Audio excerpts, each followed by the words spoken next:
সৈয়দপুর বিমানবন্দরে প্রায় অর্ধ কোটি নগদ টাকাসহ আটক ঠাকুরগাঁও জেলা জামাতের আমির বেলাল উদ্দিনকে হাসপাতালে ভর্তি করা হয়েছে। টাকাসহ আটকের পর জিজ্ঞাসাবাদের সময় তিনি অসুস্থ হয়ে পড়লে তাকে হাসপাতালে নেওয়া হয়। এর আগে বুধবার বেলা আনুমানিক 11টার দিকে তাকে উল্লিখিত টাকাসহ আটক করা হয়। পুলিশ সূত্র জানায়, বিমানযোগে সৈয়দপুর বিমানবন্দরে পৌঁছানোর পর নিরাপত্তা তল্লাশিকালে তার কাছে থাকা প্রায় 50 লাখ টাকা উদ্ধার করা হয়। এ সময় তাকে হেফাজতে নেয় পুলিশ।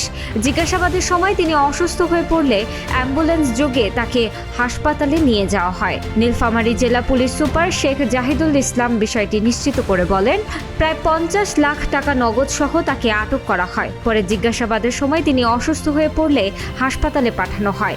বিষয়টির তদন্ত চলছে, বিস্তারিত পরে জানানো হবে।